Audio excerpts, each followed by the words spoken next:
Hey everybody, welcome back to Suck Less Saturday. It's Neil and Steph again. We're here to talk to you about a little project to maybe suck a little bit less. Can you read? You need a shot timer because that which gets measured gets worked on. The Range Tech Timer is the official timer of Active Self-Protection because it is versatile, reliable, feature-rich, and very economical. Check out all it can do at the link below. So I can read. I don't care to read. I do a lot of audiobooks kind of things. And I used to read all the time, and life has just kind of gotten in the way a little bit. But this week's Suck Less Challenge is going to be more about bettering ourselves mentally. And Steph, talk to us a little bit about what you're looking for. Yeah, I know that I have trained my brain in a very negative way. I think it's like with phone and with social media that my attention span is not what it was. I used to be such a reader and able to sit down. In fact, I had to really monitor when I could read a book because once I started it, I was not going to finish. I was not going to stop until it was finished. And that was difficult when I had 5 kids to take care of. It was. I cannot do that now. I don't know how much of that is just social media and the way our lives are right now, how much of that is getting older, but it's a real challenge.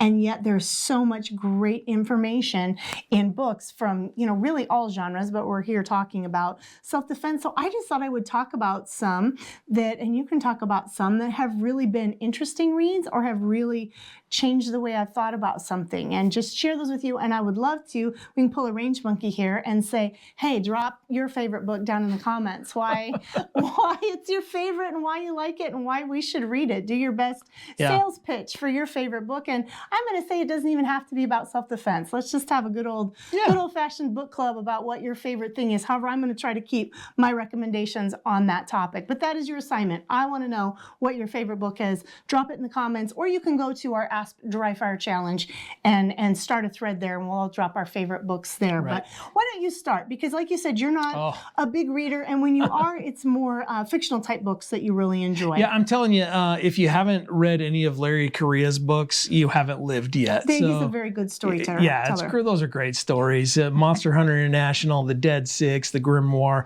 Those are great books to read. The great character development. I've enjoyed those a lot. And there's no relation, even though there's no relation Larry between Correia and John Correia are not related. However, they are friends, and they both do excellent in their field. Yeah, and if Larry ever wanted to come do a Suck Less video with me, I mean, I don't know what we would talk about. Maybe you could teach me how to spell or something. I don't care. But that way, Larry's a great, those are great books and among my favorite. I used to drive when I ran my old route, and I would just listen to the audiobooks on those over and over and over and kind of keep me centered and going. So what's the last book that's really your favorite audiobook that you listened to? The last one that really struck me as far as, more along the training aspect and getting better was one called The Talent Code. That's a good one by Daniel Coyle. Daniel Coyle, yeah. I was going to say, I don't remember the guy's name, but it really talks about deep learning, myelination. It's something that we teach in our classes when we go do the sub-second draw thing and all of that kind of thing.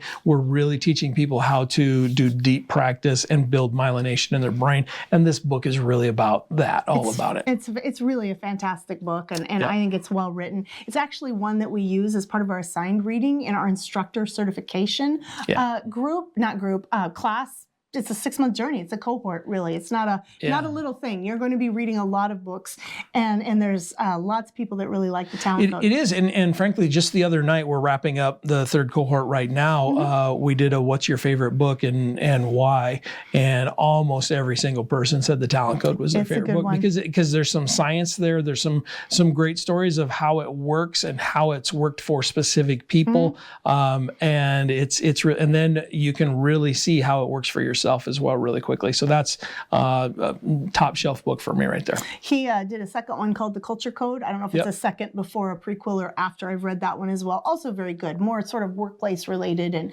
how to develop a positive culture, which can be so important for the workplace. Now we're getting kind of far afield, but that's also What's a good yours? One. I have a handful that I have recommended for years that I think that I recommend them for specific reasons. The first one is The Gift of Fear by Gavin Kevin De Becker. And likely many of you, if you've been in the self-defense world for any length of time, have already read it. It's really one of those foundational books. What I like about it is, to me, it's not written to self-defenders. It's not written to people that are about that life. It's a book that has a really broad appeal, particularly to people that maybe aren't interested in self-defense, but it's such a compelling read, and the science is good, that it's not objectionable to them. It's digestible and something that they can embrace. He has several books all along that line, the Gift of Fear, Protecting the Gift, all of these. They're all variations on the same theme. They're all very good. I also always put a caveat that he's not necessarily pro-gun. I think he has softened on being more anti-gun. Less anti-gun. Yes, sorry. Yeah. I think that is accurate, but that's, again, just a feel from me. But again, we don't have to agree on everything to pull good quality information from a source. We're not all the same. I think if that was a lesson we all learned as people, that we don't have to be 100% in agreement on every issue to find good value in what someone else is teaching. I think that's a good lesson. So my suggestion to you would be to just spit out the bones as you digest that really foundational meat. I think it's a great, and it's an easy read. I think it's available on audiobook, but I'm not, or on Audible, but I'm not sure. But that's one. The second one that I like to recommend, I have to do a lot of caveats for, and it's by Anna Valdesari, and it is called Creepology, and how to self-defense for your social life. Now, again, this is going to have broad appeal, particularly towards women. And what's interesting about it is I have yet to make a recommendation to a woman that hasn't read that and said, okay, so on one level, this isn't anything I didn't already know. This is our life. This is what we live. On the other hand, it put it in such a fantastic framework that I'm able to process and file and understand and help train up my children as they're dealing with this. They found it highly valuable. I know a lot of men that have been interested in reading it on the glowing recommendation of women they trust, and they get a little ways through it and they go, I can barely deal with this book. They don't understand it. Yeah. It's not part of their experience, and yet it is such an innate part that it's almost like secrets of what every woman is going through. If I have garnered any trust with you, please read it and trust me that it is truth. Whether or not it has been your experience, there is a truth there. I think it's probably in the same way that men grow up with that sort of jockeying social order type thing. That is such a normal way that you guys live, that you don't have to explain it to another guy. You don't have to process it. You can walk into a room and kind of understand where everybody's at and what they're doing. And that's not really something that women deal with, but you would probably pick up a book on that and go, this is it. This is exactly what we do as men in our social life. And we'd all be reading it and going, I don't get it. I don't have to walk into a room of women and immediately prove that I'm better than... So I think it is a similarity in that way. It's almost a DNA level of what we're living with. And basically it's dealing with creeps, low-level predators of some kind or another that aren't rising to the level very often of criminal behavior, or at least very highly criminal. We're not talking about like rape and murder. We're talking about like creepy behavior.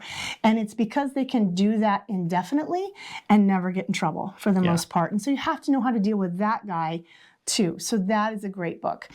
It might be a good book for somebody that's a dad of, say, like 4 daughters.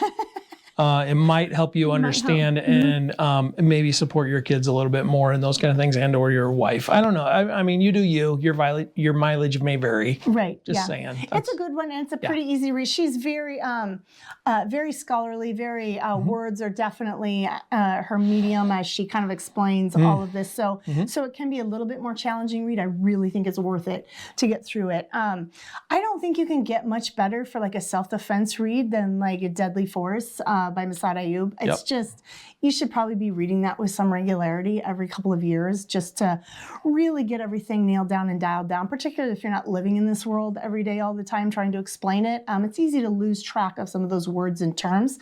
And if you're in a self-defense encounter, to be able to have that language to speak and articulate what was happening to the best of your ability, I think is highly valuable. And it's an easy, he takes a very complex subject and brings it down it, paints a really broad picture of all of it, and I think it's pretty valuable from that perspective. I have one more that I generally recommend on my resources sheet that's kind of a weird one from a self-defense perspective. For one thing, it's interesting from any perspective. I think it's an interesting book, but it's called Warnings Unheeded by Andy Brown. Stole mine. I was going to close with that. All right, go ahead. So it's not a self-defense book at all, except that it has some great lessons for self-defenders, and I'm not going to give a ton of it away, except that Andy, the author, and the person who the story is kind of about, was a policeman and really felt like he was ill-prepared in some ways for tragedy, even though he was doing all the training to the best of his ability. And one thing I found very fascinating was he would, at night, go through scenarios in his head of what they look like and how he would react and respond, basically doing the training. Basically what we're trying to do now on our ASP main channel on active self-protection, putting these scenarios out there for you to understand what they look like and train mentally for that. He was doing that, and it really mattered when he had to make a 75-yard shot after riding a bike for a long distance, in the beak, to save a bunch of people, and he did it when it mattered. But basically, the Warnings Unheeded, obviously the theme of the book is there were these twin tragedies at Fairchild Air Force Base, and both of these awful tragedies they could have been having parades of red flags, letting people know what was coming both cases. Time and time again, both of those could have been addressed to avoid. And not only could have been, but should have been. Yes, there were people that it was their responsibility to deal with what they were seeing and the problems they were seeing, and they were not. And I think we all have this natural tendency to think, it's not that big a deal. Surely he's not going to become an active shooter and murder a bunch of people. Yeah. Okay, but what happens when he does? And it was your responsibility, and you saw him doing things over and over again, and you didn't address it. And we see that in both of these big tragedies where people lost their lives because I think we just have that normalcy bias that our brain just keeps telling us, it's not that big a deal, it's normal. So I recommend it as a self-defense book to remind yourself when you see those red flags, when you see something, don't wait for this parade, don't wait for the bullets are flying, to rapidly and radically accept the reality that you're in and deal with it head on and confront that head on. And I think that's a great lesson for self-defenders in addition to just being a really good historical book. It's a true story. So really an interesting read. Those are the ones I tend to recommend at the end of my classes. Right on. All right, so let's talk about an assignment for the week. What are we going to do? I already did the assignment. They have to put their book. Oh, that's the assignment? Yes. They just have to put their favorite book? They don't have to go find a new one? No, they have to. Well, we can add more, but the assignment that I said was they had to say what their book was and why is it their favorite and sell it down in the comments. Yeah, it's agreed. So it's not nothing. It's like not really a book report, but I want you to convince me to read this book.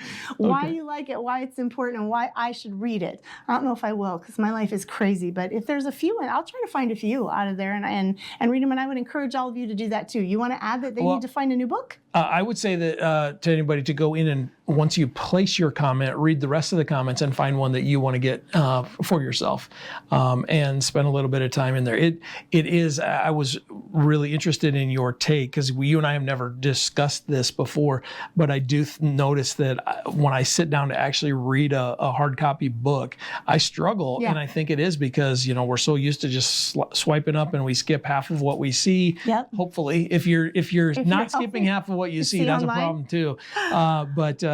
But yeah, I think that's something, and I think it's something that we should suck less at. Yeah, and I think you can, like everything else, train your brain to do better. It's not easy because you've gotten into this really fast, a short attention span and needing high stimulation to keep going. I have noticed if I force myself to sit down and read for a length of time and be disciplined in that way, your brain will rewire and refire so that you can do those things. So again, that's not a bad suggestion. Just like in the talent code. Yeah, pretty much just like what we're talking about. Like any other skill, you can acquire or reacquire it. And I think that that's a great thing. And if you do choose somebody's book from down there, if they have sold you on it, leave them a comment and let them know that you're going to read it and what you think of it if you think to come back and do that. But I think it's really important to challenge your mind and to grow and to continue to learn more. You don't want to be that old man, like yelling at the clouds that life is passing you by and the kids are playing on your lawn. Keep your mind open. Keep it pliable and learning things and growing and curious. And I think your life it becomes much more livable for much longer when you're constantly trying to learn and grow. Cool. All right. Well, you heard it here first. Go get into the comments, get your stuff out there, sell it, and then go find something else to read. So hope this helps. Hope you got something out of this, and we'll see you next week. Suck a little less.